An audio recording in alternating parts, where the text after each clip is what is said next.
Kia ora, Aotearoa, and hello world. You are listening to the Yeah Nah podcast, the official podcast of the New Zealand Skeptics. I'm Bronwyn Rideout, and with me again are my co-hosts, Mark Honeychurch. Hey. And Katrina Borthwick. Hello, everybody.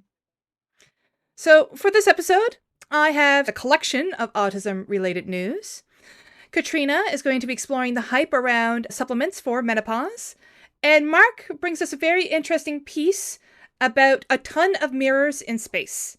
How many mirrors are too many mirrors, Mark? There's no such thing as too many mirrors, according to at least one American company. But we'll see what they think their maximum might be. Before we go into that story, it's kind of time for us to stretch our podcasting muscles a little bit, because we've been on a lengthy holiday hiatus. Katrina and I think both of us were sort of more on staycation mode, but Mark, you had a sojourn with your family for several weeks to Japan. So did the country win you over in the end? I think it won me over on day one, to be quite honest. Yeah, Japan's a really nice country. I would recommend people visit if you're, I guess, rich to a certain extent. If you got enough money. I mean, the tickets cost a bit, but actually the price of living wasn't anywhere near as much as I was expecting. You can live off $5 bowls of noodles quite easily, and supermarkets have got great ready prepared food there. So yeah, really nice country, nice to travel around. The people are really friendly. There's lots of cool stuff to see. Enjoyed my 3.5 weeks there. And what did you think was the highlight? I mean, did you see anyone get converted on the steps of a temple like some of the missionaries we've seen have claimed in the past? I did not see that. I saw 2 Jehovah's Witnesses one day, which was a little bit of a surprise, but they were hanging around outside the Osaka Aquarium. I guess that's a prime spot for picking people up. But yeah, no Mormons. I had to wait until I got back to New Zealand to see Mormons. And apart from that, people's religion mainly seems to be a private thing, little temples and shrines dotted all over the place, but people just get on with it as part of their lives. It almost feels more like a superstition than a full-on religion, which kind of makes it nice. It feels more cultural and less controlling. Did you try their little fortune-telling sticks? Probably should have done, but as a skeptic, I have that knee-jerk reaction of, I'm not paying that much for a bit of paper that's just going to lie to me. So no, never did that. Yeah, maybe if I go back next time, I'll buy one. But yeah, it doesn't feel right, does it? When we went, again, a few years ago, we went to Sensoji, which is the big temple in the middle of Tokyo. We did the fortune-telling thing. I got the best fortune. Sam got the worst. Oh, what did his say? Oh, I forget what it said, but there was 2 Japanese women who were next to us, and they kind of explained to him the process. And when he pulled his out, they're like, oh no! They felt really bad for him. They tried to recommend him, like, go burn it now, because if you burn it, you get rid of it, right? Okay. Did he burn it? No, he kept it because he's a sadist like that. And he's fine now? He's married to Bronwyn. Is that fine? Is not fine. He is technically fine. The bar is not in hell on that end. So before we move on with the rest of the podcast, Mark, what would you think would be your big tip for a skeptic who's traveling in Japan? Oh, gosh. That's a really hard question. What suggestions would you have for a skeptic traveling in Japan, Bronwyn? I don't know. I did think trying out the little fortune telling was interesting, just to have a piece of that cultural experience. It was something that everyone else was doing. And we go to churches, we've gone to services all the time. And I think it's no different than that. So having a bit of a taste of cultural practices, I think, is kind of fun.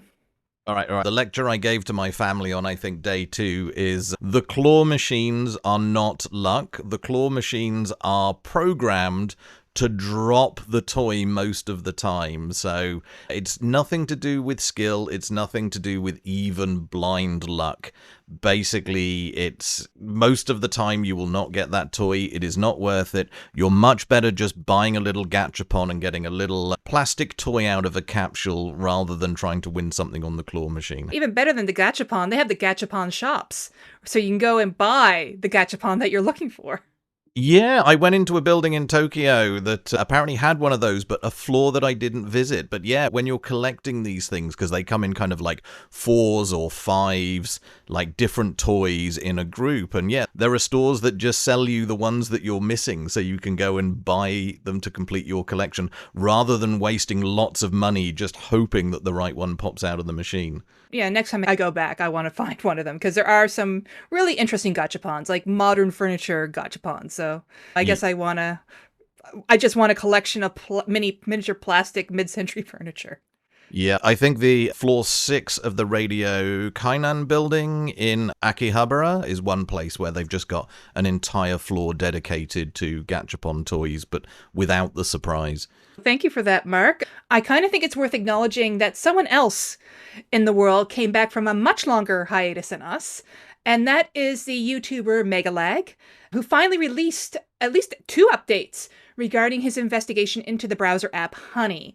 So it was about 1 year ago that Megalag released what was essentially a very explosive YouTube investigation into Honey and how it was scamming small businesses. So Mark, you're a bit more of the tech guy. Do you want to explain for the audience how the Honey app was supposed to work and what Megalag is alleging Honey is doing? Yeah, so the first time round, the accusation was basically that they were injecting their own affiliate link. So when someone was using their Chrome plugin in order to find the best deals, the best discount coupons, that basically the plugin, as well as doing that, it would remove any existing affiliate code to make like a 5 or 10% margin off of the sale, and they'd replace it with their own, and they'd signed up as affiliates with lots and lots of different shops. So they basically would steal other people's commission and make it their own commission, which was a little bit underhanded. But the flip side of what seemed to actually be happening was that companies that signed up with them and I think paid them some money to partner with them were allowed to hide any coupon codes that they didn't want to be made public by Honey. So like it seemed to be lies all the way through, and this was a year ago, as you say, and Megalag went quiet after that. I wondered whether maybe because it had become legal, there were Gamers Nexus and Legal Eagle, both big YouTubers, they'd both bought class action lawsuits. I thought maybe that because lawsuits were involved that Megalag wouldn't be allowed to publicly speak, and he'd promised that a part 2 was coming, and it's an entire year now for part 2 to arrive, and it turns out that what had happened is that one of the 2 creators of Honey, who had sold the company to PayPal, had pushed back and said, no, you've got it all wrong, you don't understand anything. And Megalag, who, from what I understand, is not a professional programmer,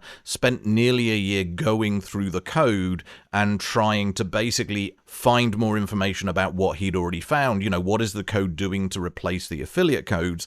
But while doing that, he appears to have found more. He appears to have found that there's a bunch of code that ends up trying to hide the plugin's nefarious activity. So firstly, from testers, anybody who's running one of these affiliate programs, there were various measures to try and make sure that those people would never see the plugin running when it shouldn't be. Because Honey had agreements with a bunch of these affiliate companies that, you know, for certain websites, it wouldn't activate its plugin, that the plugin just would refuse to work. And so rather than refusing to work, it would work, but only under certain circumstances. And one was, does the person using the plugin pass these tests that we're pretty sure they're not someone looking to see us misbehaving?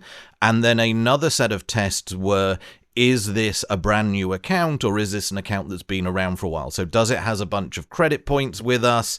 And then beyond that, there were certain rules depending on the shop. So different shops would have different limits above which the plugin would start misbehaving again and basically breaching the contract that Honey would have with these affiliate programs. So everything he found just looked very dubious. I'm not sure the ex-CEO of Honey is going to come back a second time and try and claim that this was all very innocent and misunderstood, because he did some really good work. And one of the videos he talks with a security expert who is happy to put his name to saying, yes, everything that you've discovered, I've gone through the code independently and I can see the same stuff happening.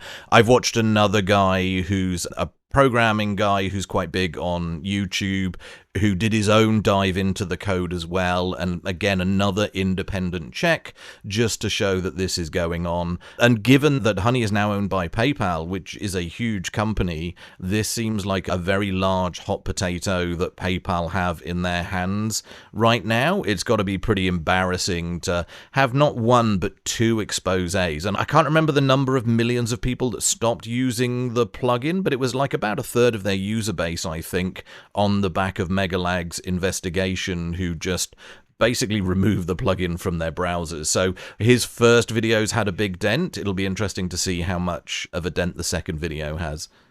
Having watched the two videos that came out in the past 3 to 4 weeks, I'm shocked. It's not just consumers and influencers being messed over by the affiliate links. It's the small companies who are losing, like one person said they lost like $100,000 due to these discounts that were not supposed to be given out. And then they're being coerced into going into these deals with Honey as a punishment, in a sense, for wanting to leave. They end up getting trapped.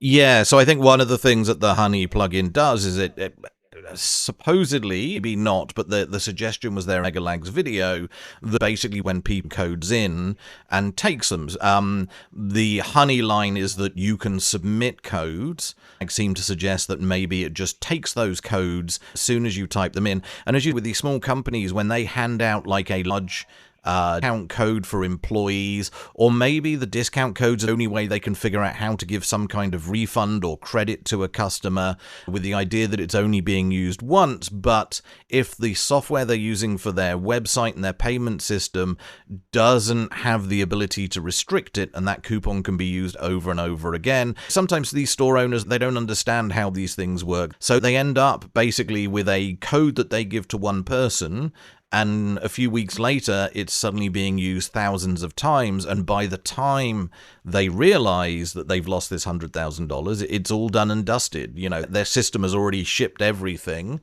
and they realize that actually they've lost a whole bunch of money out of it. So, yeah, it seems pretty bad. And it seems like, yet again, what Honey is saying it does and what Honey actually does look like two very different things. Yeah, because Honey was saying, well, we've got all these people trying to find the codes on the internet for you. But what Megalag was saying is, hang on a minute, there's a mechanism where it's just collecting the codes automatically from people using the app. And so maybe most of those codes are actually, they're just selling data that's been generated by their customers. So they're basically using your data to sell it back to other users, and you know, it's just a giant money go round basically with all these coupons flowing all over the place. Yeah, and then beyond that, I mean, the data collection thing is kind of interesting, because one of the reasons I think maybe PayPal was interested in buying was because of the amount of data that had been collected. And the video I saw from this other programmer who was dissecting the code, he basically managed to see that somewhere in the middle of the code, there was a bunch of JavaScript that wasn't flagged as JavaScript. It was shipped to the browser as plain text. And then basically this is a way to get around Chrome's restrictions, which says your plugin's code should only be able to do these certain things. And apparently the way the Honey plugin was doing it, it gave it more access to the browser, which meant that it could collect even more data about users' shopping habits on other websites. So it seems like another part of the code that Megalag didn't even go into is all about basically trying to take as much data as possible from users' browsers. I never used the Honey extension. Somehow I managed to avoid watching those videos on YouTube that constantly advertised it. But yeah, it's never been installed in one of my browsers. So hopefully they don't have any data on me. But yeah, for the millions of people that do use it, it seems like there's probably been a whole bunch of overreach as well. They were really targeting children. And there were some kids who were apparently uploading Honey onto all these computers for whatever reason. Mark, I don't know. Maybe your systems are at risk with all the kids you have. You have 3 times the risk. Yeah, absolutely. Mr. Beast being the big one. Like, you know, Mr. Beast is the big YouTube celebrity. And yeah, apparently a lot of his videos were talking directly to the kids that are his audience and saying, you need to go and install Honey on your parents' computers. You need to install it on your brothers and sisters' computers. You know, he was advertising it to people knowing full well that they're children. And again, there's, as Megalag says, there's a whole bunch of rules about this, and Honey have said they don't do that they never directly advertise to children. But just seeing those adverts makes it obvious that, again, what they're saying and what they're doing are two very different things. I think the other point that, again, Megalag had made was that now it's not just Honey. There are other browser apps which work in the same way. They try to get discounts, but also try to override other affiliate codes. So there are now multiple class action lawsuits.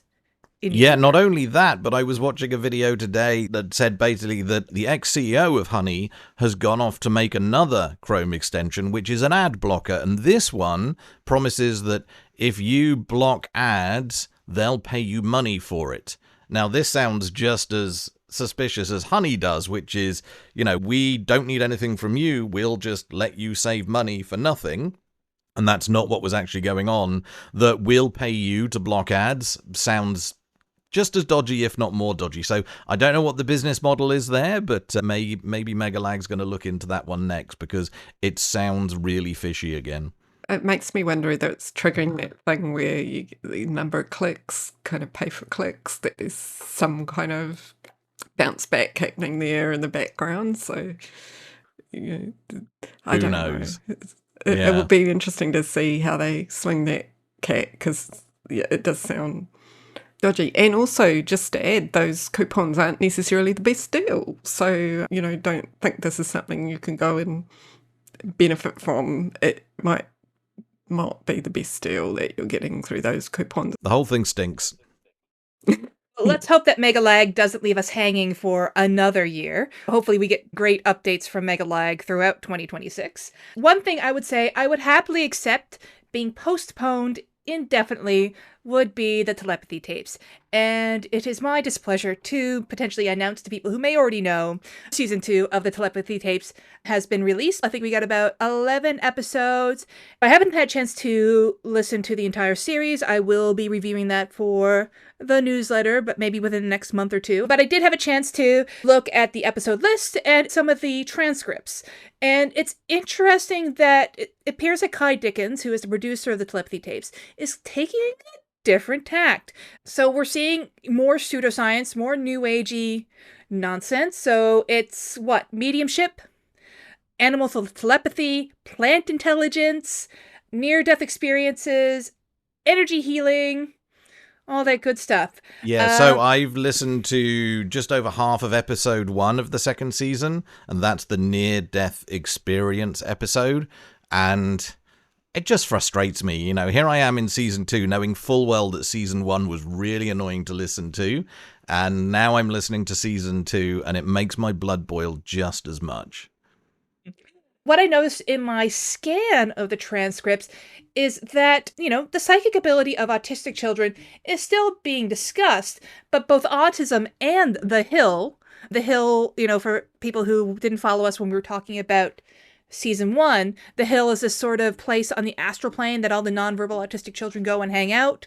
And then we have, of course, the parallel industry of con artist adults who claim that they can also travel to the special secret place for nonverbal children.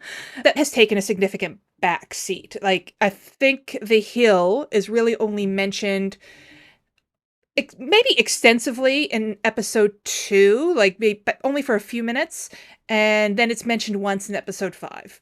So it's there's mentioned quite a at change. The very beginning of episode 1 very briefly, but it's just in passing, almost as like a recap of season 1, and then they just blow straight past it. One thing I want to say just really quickly about the Telepathy Tapes, season 2 has got, at least the first episode has got rid of a lot of its nonsense adverts. And the one advert it's got is for Noble Mobile. So it's a mobile phone where you pay $100 a month for your connection, but the less you use it, the more they'll give you a credit back off of the $100 that you spend.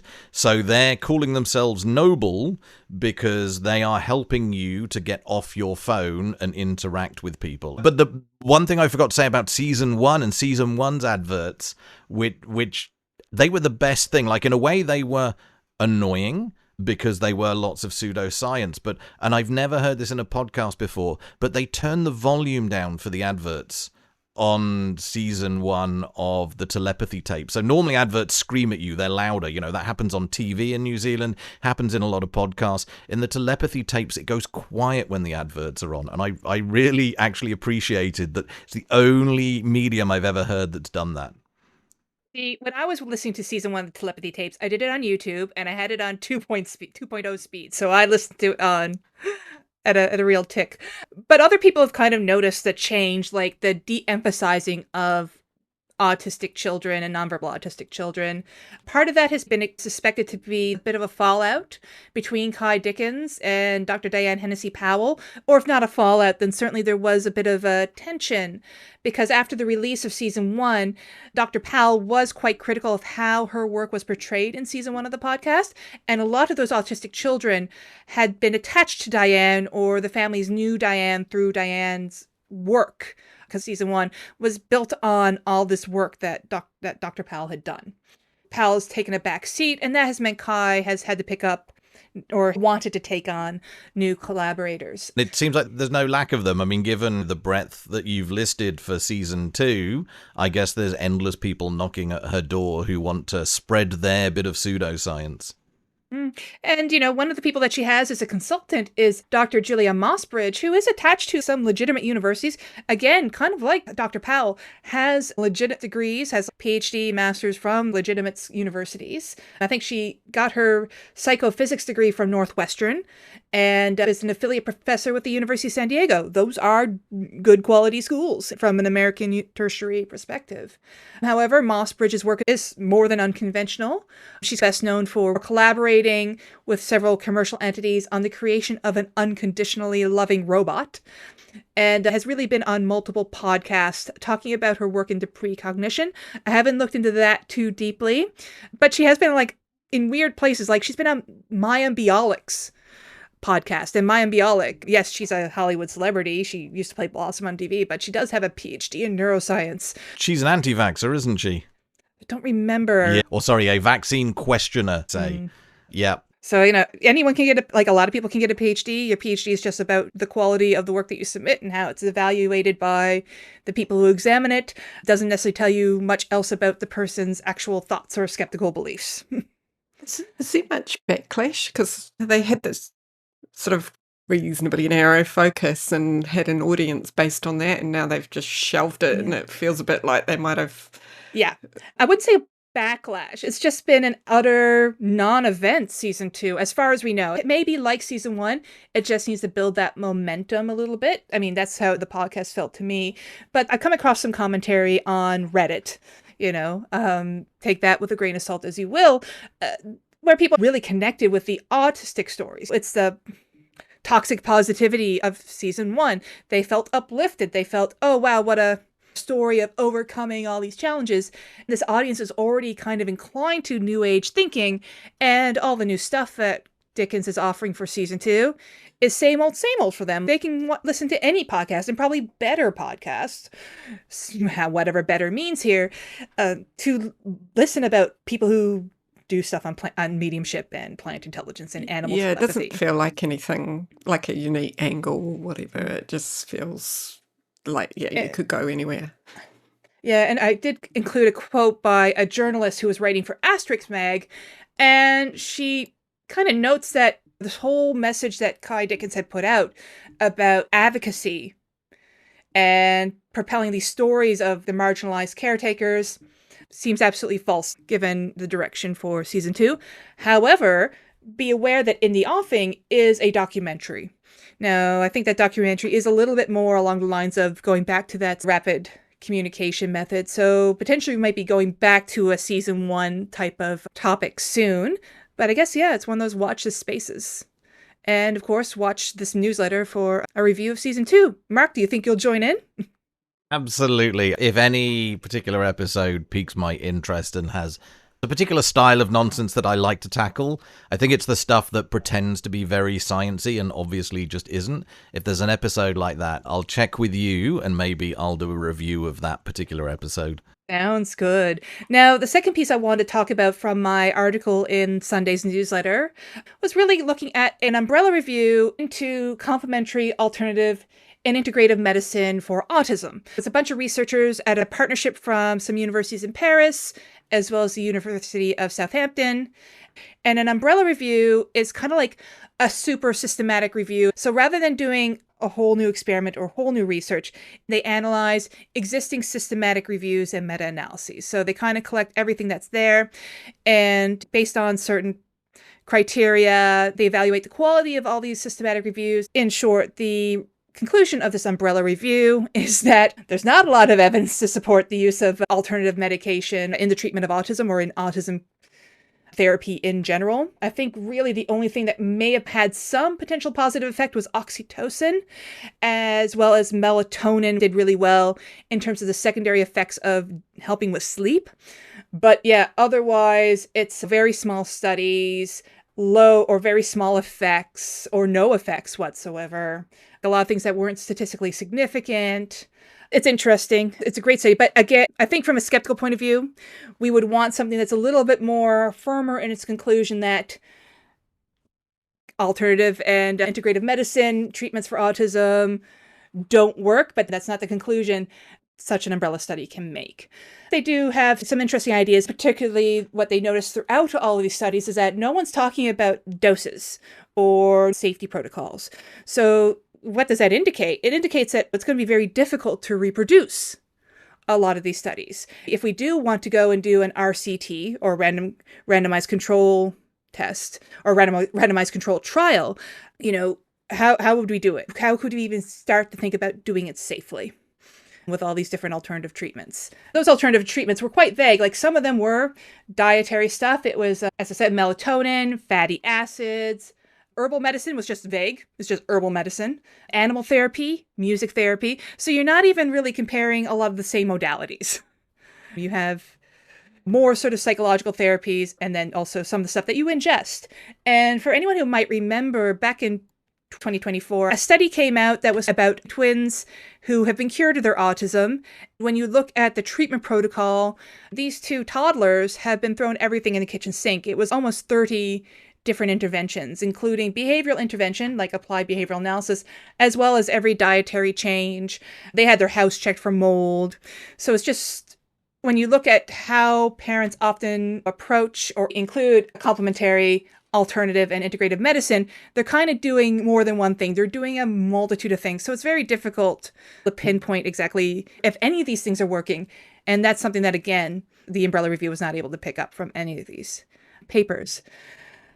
So it's been received positively. It kind of came at the right time, particularly with RFK and the ongoing debacle with acetaminophen, paracetamol. But I'm kind of looking forward and I'm hoping that this research group continues and they go back in their review and particularly maybe add additional measures to their review, including essential oils or cannabinoids. If you read the article, they have an online platform. So you can actually go to this platform and take a look at what evidence they looked at in terms of when they came to making their judgment. So you can go and you can read and you can get access or at least read the systematic reviews yourself. They also have a section where they look at more traditional therapies, but often those are more the psychosocial, psychobehavioral ones. So like some of your ABAs, your CBT therapies. Yeah, I think it would be so hard to separate things out. So you want to have a comparison with, people that don't have autism, and do they do better when they get more sleep or when they have the right levels of happiness or sun? And some of the things that, you're mentioning, they just might be tied up with just having a healthier lifestyle, especially if you throw a whole bunch in, and it may be that that's good for everybody's function. And they're just specifically measuring it in this one group. And then also if there are medications and things, and this is sort of having a marginal possible effect, and there's a medication that is having effect, it may be that there's no point to some of these alternative things because you've got something else that's, 10 times more effective out of the gate. So what's the point? But I think it's useful to explore things, and that's how new medicines are discovered. But I think the key is to get them into, that science base so that they are medicines as opposed to, alternative treatments. I guess you're looking at an umbrella review being directed towards the GPs who are dealing with a lot of these families at the clinic level. And it's really important as a healthcare professional to be the person who is at least even giving them this evidence. There's no evidence or there's nothing to support this treatment that you're putting your child under or you're adding to your child's overall regimen. However, due to the way that an umbrella study is designed and how they evaluate the quality of the evidence, it's sort of limited in the fact that it cannot make a definitive statement about whether a particular alternative treatment is effective, whether it works, and how much of the effect can be attributed to the intervention is useful to know. I think we'll move on to another stage in life. Katrina, you had an article about a lot of the hype that goes into hormonal supplements that are directed towards menopausal women. That seems to be a popular cohort to advertise to now. So tell us a bit more about your article. Yeah, I guess it's really interesting because I must have passed some sort of demographic threshold. So I have not been on the internet looking for menopause treatments, supplements. I haven't been Googling it. And with that, I'm talking about perimenopause, menopause, the whole thing together.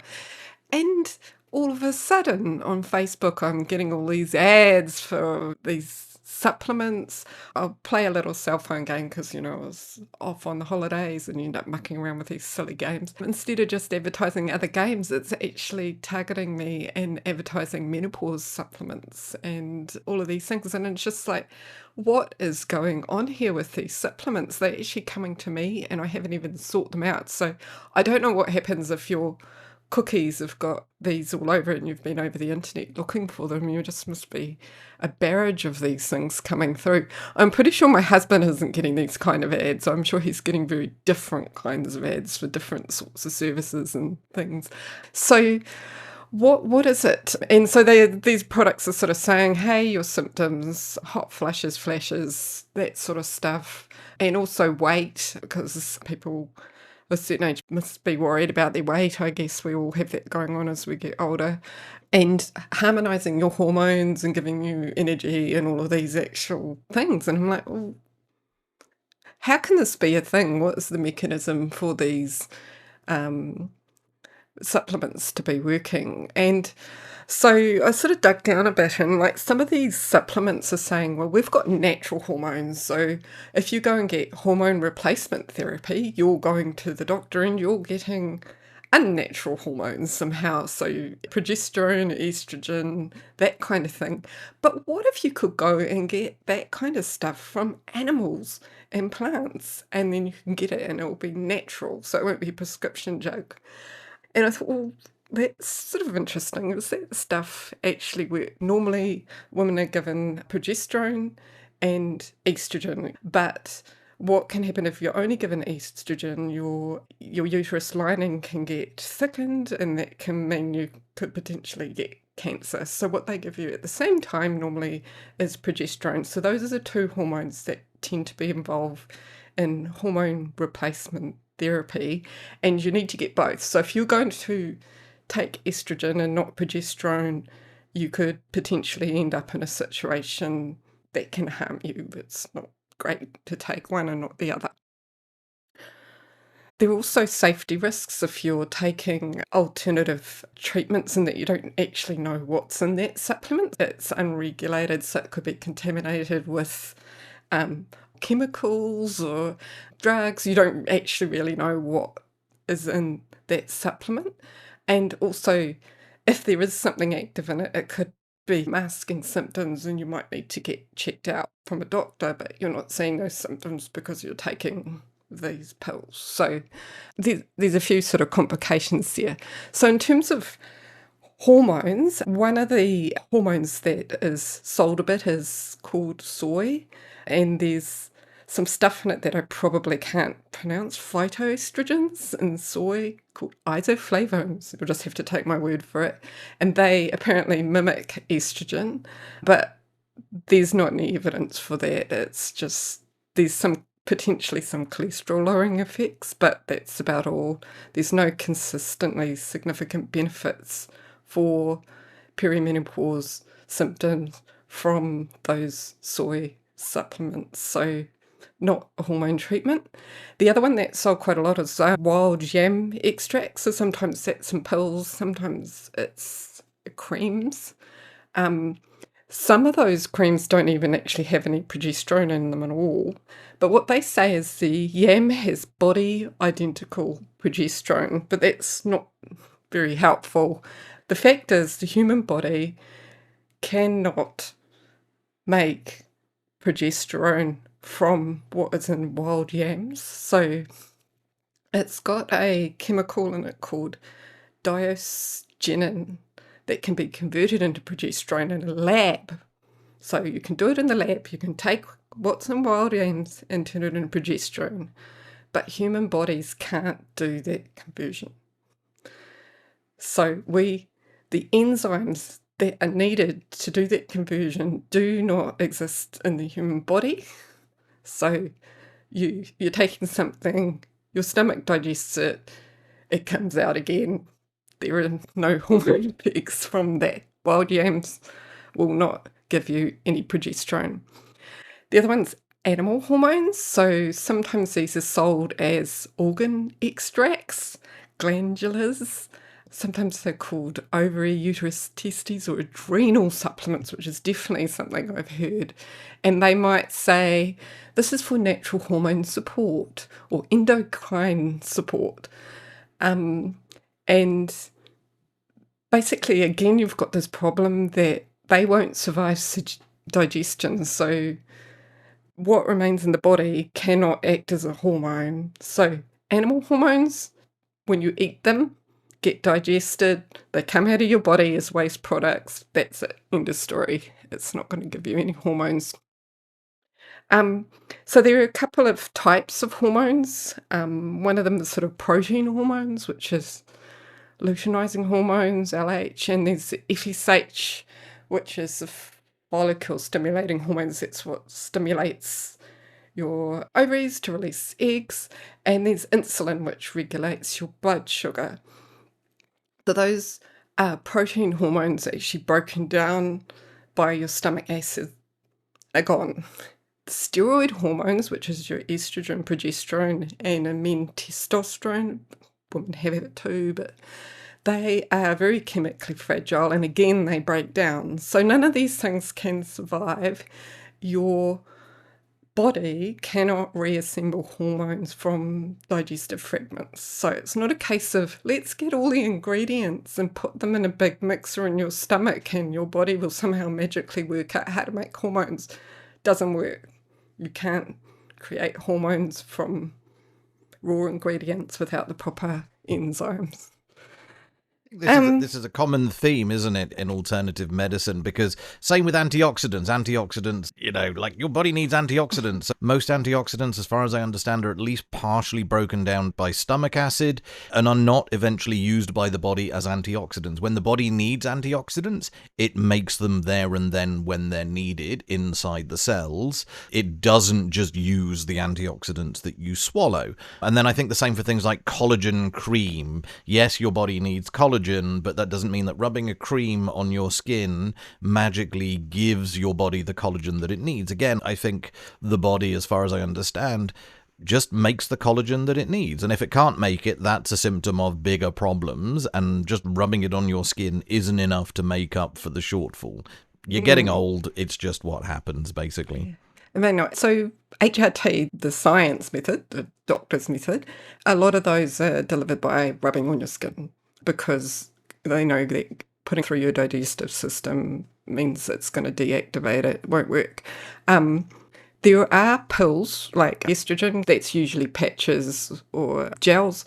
The progesterone could be a pill, especially formulated to survive digestion. There's a whole lot of science going on there to make sure that it doesn't break down, and it's a whole lot stronger and, it's just works better.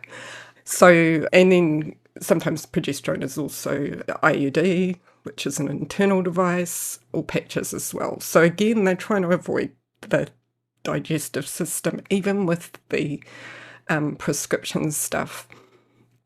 So then I'm trying to look at, well, what's happened with these supplements. So because these are unregulated, all you can really look at is the advertising standards breaches, which is a bit sad really, but you can have a look and see where they've had rulings against them for making false claims. So I was able to find some information from the UK, from the US and from New Zealand.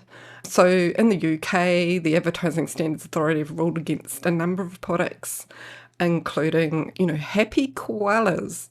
Meno Daily is one of the things, and then there's another one called Wild Yam Cream, and there's a few other ones which I don't know if it's worth listing them, but they've all got sort of names like Femtech, Feminine Pause, and Rejuvit and Overa, and very unmemorable in my brain. So the Happy Koala one is sold on the Happy Mammoth site, and if you've been plagued like me, the name Happy Mammoth might ring a few bells. That's the one that's had ads popping up on my cell phone and stalking me around Facebook and that kind of thing. In the UK, it was found there was a Facebook advert they had claimed that the supplement could cure symptoms of menopause and made claims about weight loss. And they just said, oh, whoops, sorry, that was a mistake, we'll take that down, and basically hid that part of it from the UK.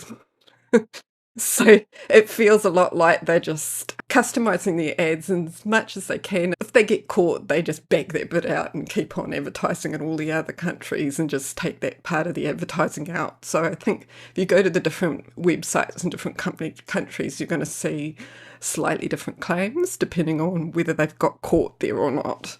Yeah, it doesn't sound very ethical, does it? Using regulators slapping on you on the wrist to figure out what you're allowed to say and not. I feel like that's the worst of all possible ways of advertising something health-related. Yeah. USA, similar story, a whole bunch of ridiculous names again. Interceuticals, Better Woman Supplement. Larging Diet Plus Dietary Supplements, Thermogen's Thermivar, which is actually a medical device. It's not a supplement, and I looked it up and I wish I hadn't. It's some sort of weird thermal warming wand that goes where, and the radio frequency energy uses a thoughtfully designed handpiece to gently heat, and it somehow magically makes you better. It's possible it does make some people feel better that way, but it will be some kind of placebo effect that's going on there. But that was sort of outside the scope of what I was looking at, because I was really trying to dig down to these supplements, and I kept coming across this. I decided not to get sidetracked and kind of carried on. The authority in the USA is called the National Advertising Division, and they found, as part of their routine monitoring program, Happy Mammoth, they asked them to discontinue their health-related claims that they had around relieving the symptoms of menopause, hot flashes, sleep quality, and bloating and gas. And they then went on and said some weird stuff about, well, they can talk about a few things. They can describe the traditional historic use of ashwagandha to support sleep, and can make claims regarding the ability of fennel and chasteberry to positively affect menopause symptoms, and they can describe the traditional historic use of chamomile and bloating and gas. I'm sitting there going, what are they writing them a script to get around the rules? It just felt like, oh, you can't say it does this, you can just say traditionally this is, and that just didn't feel quite right. It felt Happy Mammoth voluntarily discontinued certain claims like relieves mood swings and boosts energy, but then they've got this other script which basically NAD has said that it's okay. Nothing in this decision will prevent them from making these claims about the traditional kind of use, but I worry that people will just read that as, oh, so people have used this, NAD have endorsed it, because I'm pretty sure that's how Happy Mammoth are going to swing it. So it must be a good thing. It's a proven thing. It just feels like they have come up with a way of supporting the weaselly worded health claims around chasteberry, fennel, and ashwagandha. Yeah. It's the same over here with advertising standards, where they even have a particular document about medical health claims that it holds people's hands. It basically tells the alternative health industry, here are the kinds of claims we think are acceptable, and it pushes right up against that limit. It isn't like, trying to say, here's a best practice. It's like, we will let you get away with using words like promotes and support. If you put these liberally in your adverts, you will probably be fine. But also, you can pay for our service. We have a paid service where we'll check over adverts for you. But the fact that it's telling people here, here's the very limit of what we think is okay, they shouldn't be doing that. They shouldn't be holding people's hands and telling them how they can get as close to breaching the law as possible. Yeah, it feels like they went a step too far and they should have just told them what they can't do, not what they can do. And so, needless to say, chasteberry, fennel, ashwagandha, and chamomile, there's no proof, well-established evidence that they will help. There's no mechanisms of action for those. I had a look at the other ingredients that are in that same product as well. Again, same problem. One of them's rosemary, and there's golden roots, Gymnema sylvestrale, and macaroot. So they don't do that. Some of them are used for other things, but anyway, not for menopause symptoms. So a lot of the herbs in these things are safe in moderation, but they can cause problems with some drugs. So if you've got some medical conditions and some medications, they can actually cause serious health problems if you happen to have the wrong kind of thing.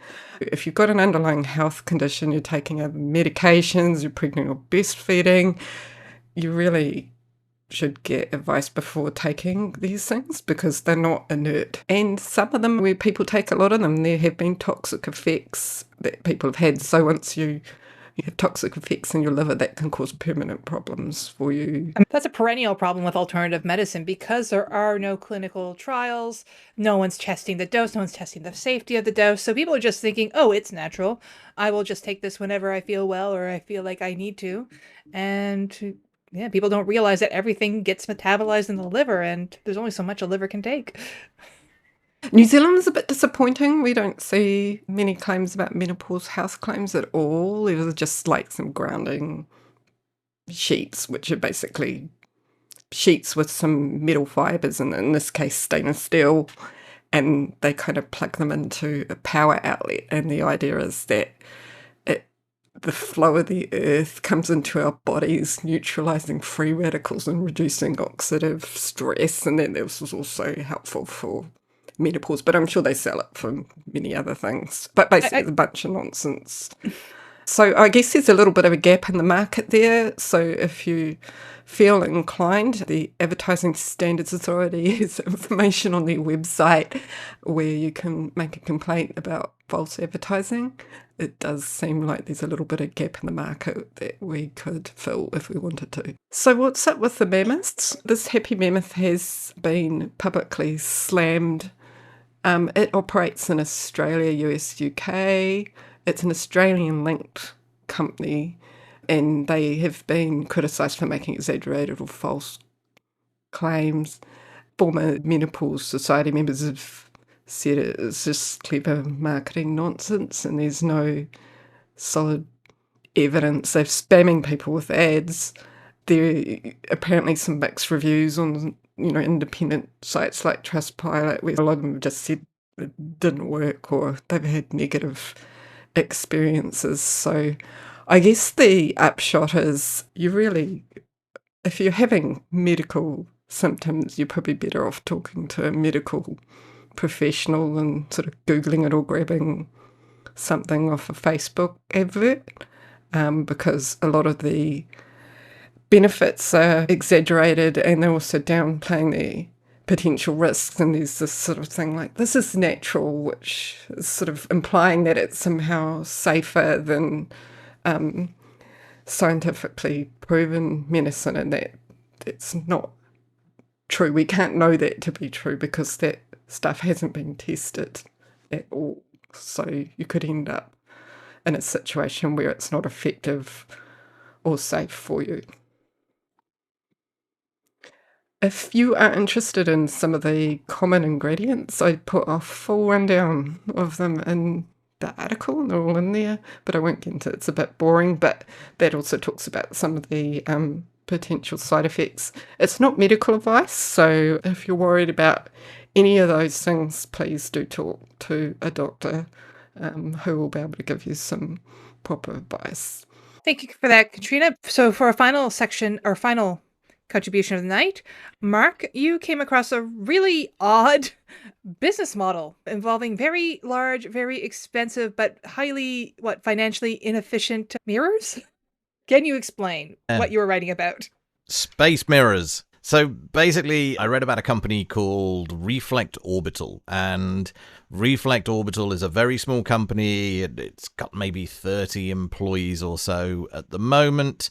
I'm not sure how many of those are full-time, how many of those are interns, but it's a company that's operating on something of a shoestring. But they are promising to put mirrors into space. And this is not something that, is their idea. It's been thought of before. It's been tried before. The Russians have given it a go. They thought that maybe it would help with emergency services to be able to light an area up, and they've chucked a couple of satellites up into the air with some reflective surfaces that kind of fold out like solar panels do, and they figured it wasn't worth it. But of course, time has moved on. It's a lot cheaper to launch stuff these days. Engineering has learned a whole bunch of things, especially about aerospace. We've got private companies making rockets. And so this company is kind of part of that wave we're seeing with Rocket Lab and SpaceX and others, Bigelow Aerospace and lots of other companies. But Reflect Orbital, which used to be called Tons of Mirrors, which gives you an idea of how many mirrors they're aiming for. So there's CubeSats are like fixed sizes of satellites where they basically make racks of satellites that fit inside a rocket, and it goes up with a whole bunch of other satellites, and they'll drop you all in the same place, and you figure out where your satellites need to go to from there. And they have ambitious aims. So they're basically planning to launch one satellite this year, which is either a 10 by 10, or I think now they've decided on an 18 by 18 meter fold-out satellite that's going to weigh 100 kilos. And it's mylar, so kind of a shiny plastic material. They're working to try and work out how to stretch that well. And they want to get 4,000 satellites by 2030, so in the next 5 years. And their eventual aim for about 2050 is 250,000 satellites, 250,000 of these things they want to launch into orbit. Now, the reason they want to do this is basically they figure that if they get a bunch of these, they can focus them on the same spot. On the land. So one of them, like even their biggest one, the 57 meter by 57 meter satellite, they're aiming for to be their eventual kind of mainstay of their product. That's going to produce a circle that's about 6 kilometers across, or maybe up to 10 kilometers across. And it sounds like it's going to be about half as bright as a full moon. But of course, you can stack these. You can get a bunch of these satellites to point into the same area, and you can increase your brightness that way. So that's what they're planning to do. That strikes me as really weird, because I guess it's one of those things, it sounds really interesting, wow, but also it sort of doesn't take into account that actually, the night and day cycle is important. So if you're going to artificially create this big focus area of light like the sun or similar to the sun, how might that impact the wildlife and... Yeah, no, absolutely. I mean, wildlife probably wouldn't be so much of a problem for the main thing that they're talking about as being their money spinner, which is solar farms. Because solar farms generally are put out in the desert where nobody lives. Not always, but a lot of them are kind of out in the middle of nowhere. Another thing that saves this is the fact that where they're going to launch, because the problem you've got here, basically, you can imagine satellites in orbit. Once the sun's gone down, they can bounce the sun's rays. That's awesome. The trouble here is to be able to do that for any length of time, you need to be a long way away from Earth, and that's not practical. The orbit that they're looking for these satellites is about 600 kilometers up. This is an orbit that is a polar orbit, so it goes over the poles. So it's kind of like it's going to be a circle of satellites going around from the North Pole to the South Pole and then back up again, and it will process around at the same rate as the Earth turns. So what's going to end up happening with these if they get launched, which we'll come to later, is that they will follow what's called the terminator line. And the terminator line is the line that's between daylight and nighttime. Now, because they're really low down, I mean, the Earth's a big sphere, and 600 kilometers compared to the diameter of the Earth is not much.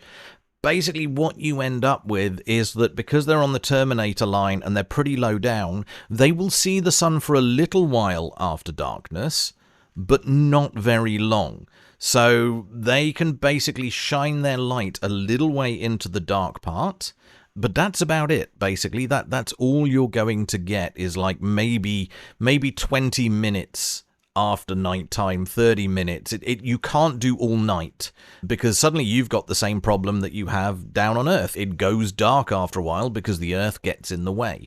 What they're offering is basically early nighttime and possibly just before dawn, although they seem to focus on early nighttime, that they can shine this down on solar farms. When the solar farm's gone dark, suddenly it goes light again. And this company is able to make electricity again.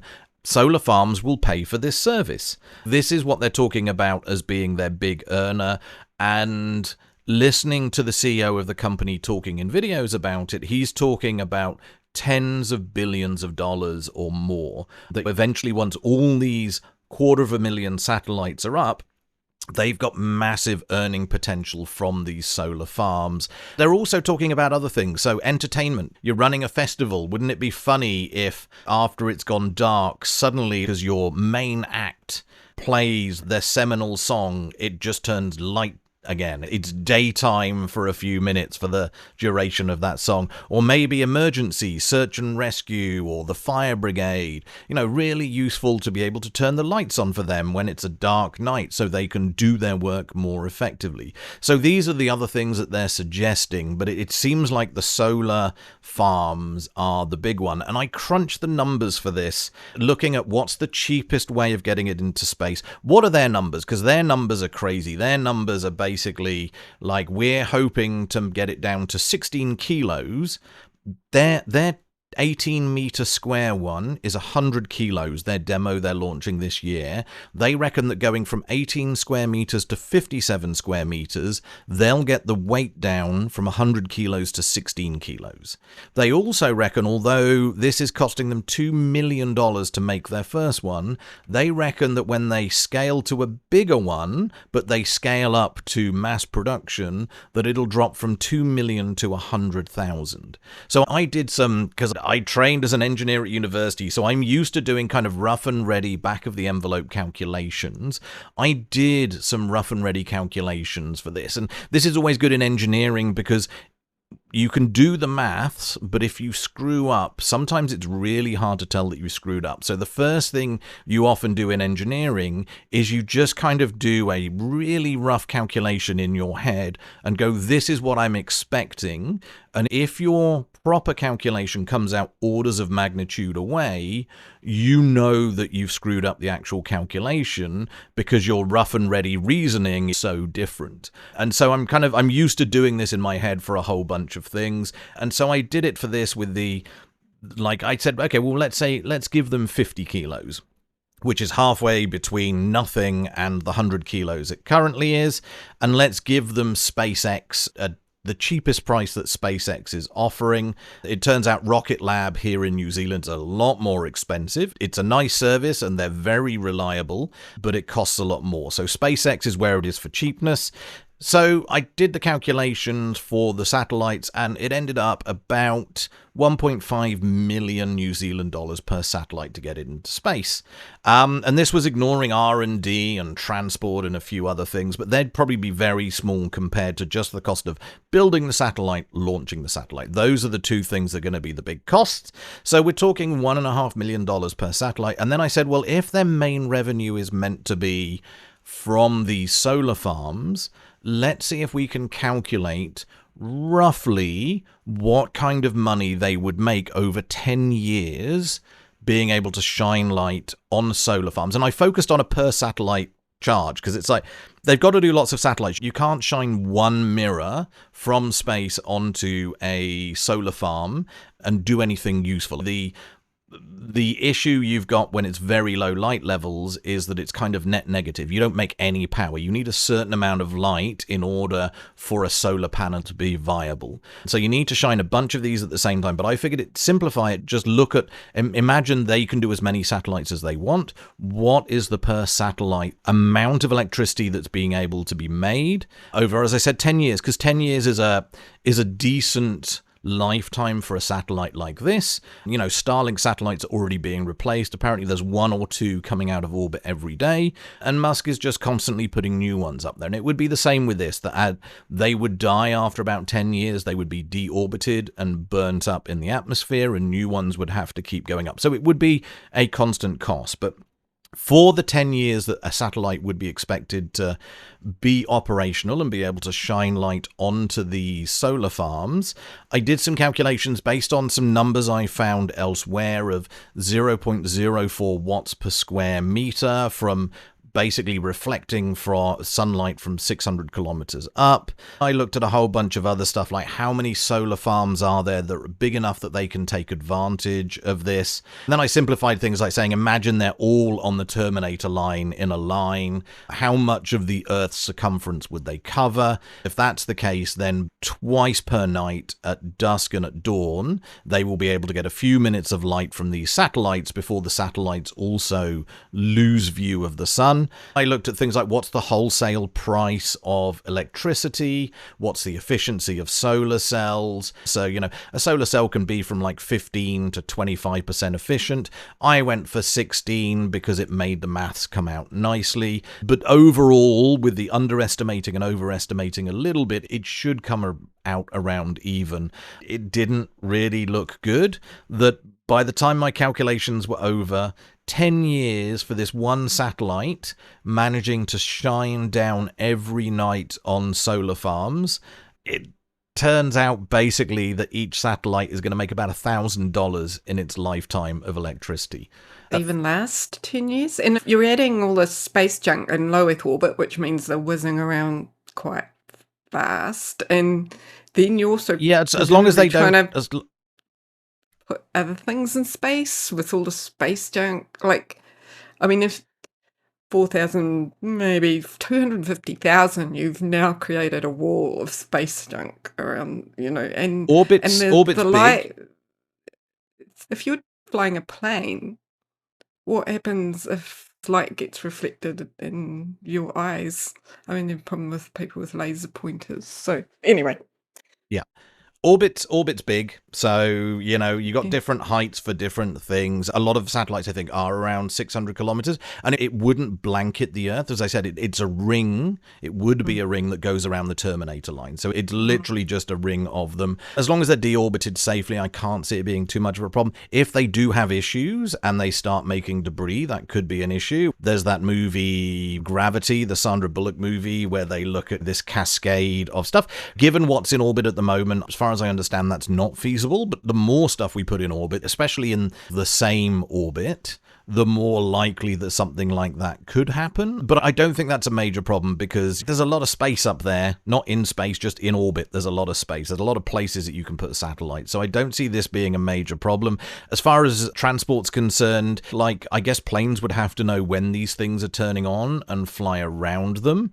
or have some kind of cockpit visor that basically protects them from direct overhead sunlight during those times, or they could darken their cockpit windows. They probably figure out something, because it's only going to be as bright as sunlight at the most, I imagine. They probably wouldn't go beyond midday sunlight, which takes thousands of satellites, like more satellites than they're planning to launch to get a midday daylight. So it would be like dawn light is what I imagine they would probably end up going for. That's the best they could offer with 250,000 satellites, is how light it is at dawn, basically.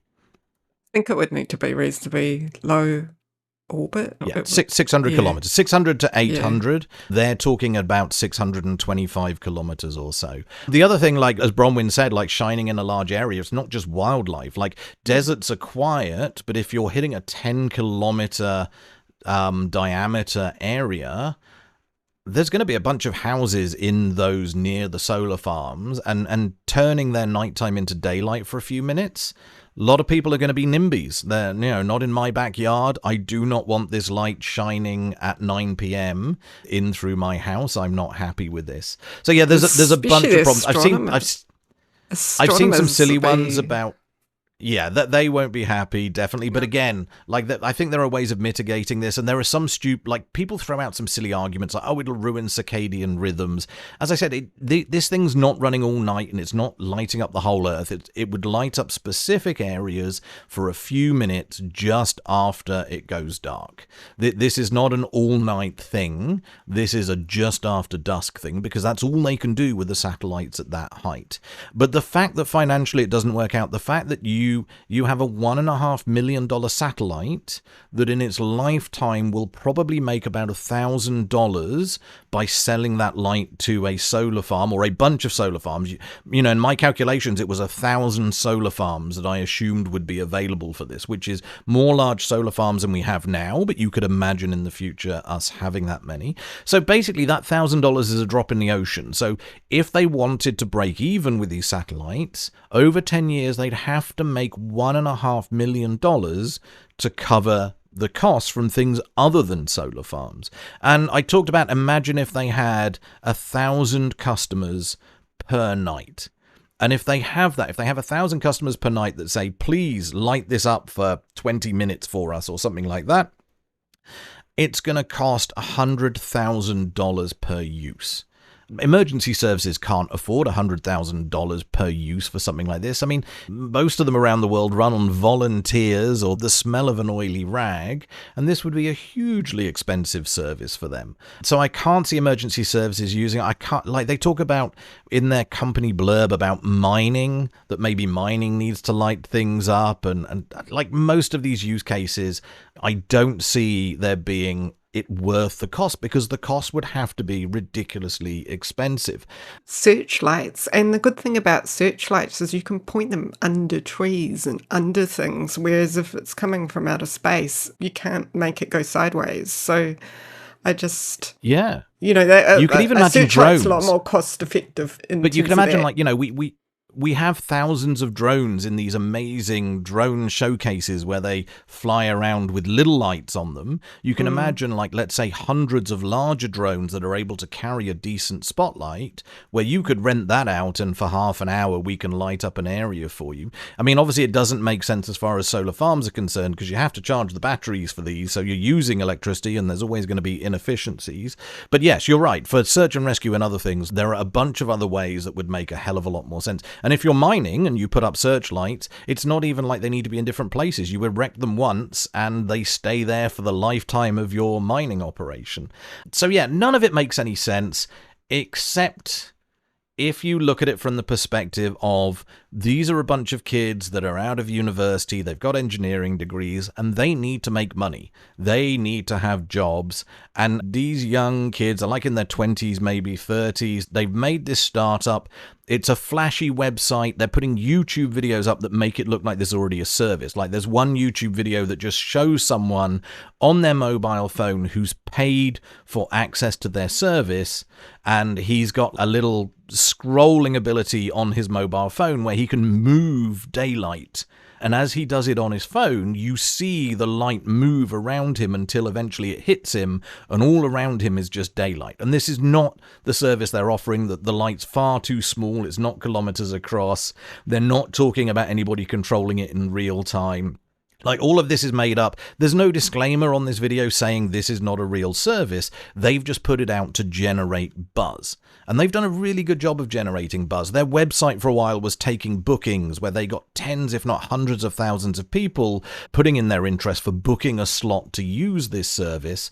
And they've taken all of this buzz that they've made, all of this interest that's out there for Reflect Orbital, and they've taken it to investors. When you look at the news on the website, most of it lists their rounds of looking for investors and, oh, look, this venture capital firm has given us $20 million US, and we managed to raise $6 million in this series. And, you know, as a way to basically take money from people that have a lot of it and then put it in people's pockets as a salary, this seems like they've done it really well. Like, it, to anybody that doesn't crunch the numbers, to anybody that doesn't think critically about it, you look at it and it's like, that's a really cool idea.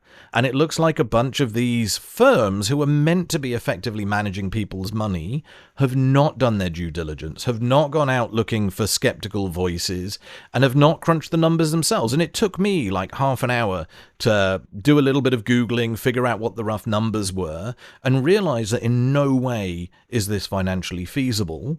But it's scary that there are firms out there that can drop $20 million without even bothering to do that much. They're not going to get anything out of it. As far as I can tell, all this money is going to go on to R&D and building a proof of concept and paying the salaries for the people that are working for this company. And then eventually the company is going to go for another series of funding and say, hey, has anybody else got any money? And they will keep doing this until everybody wises up and stops giving them cash. At that point, the company will die. And they might die with one satellite up there as a proof of concept. They might die once they've got 5 up there, but they are not getting thousands, and they are not getting 250,000 satellites up there. So all the worry about, oh no, it's going to be bad for astronomers and bad for wildlife and bad, it would be if there was a hope in hell that this would actually work, but I can't see it working. I can't see it happening. They are going to run out of money pretty quickly as soon as they start putting stuff in space. Thank you for that, Mark. We're now at Membership Corner. Auckland Skeptics in the Pub will be meeting on February 3rd, Tuesday. They'll be at the Dyson Fork from 6:30 p.m. Wellington Skeptics in the Pub is back at the Lobby Lounge at the Intercontinental Hotel on 2 Gray Street. So we will be meeting there Friday, February 6th at 6 p.m. We are meeting there the week that we are recording this podcast. We are looking forward to seeing what, if any, of the upgrades were made to our old stomping ground.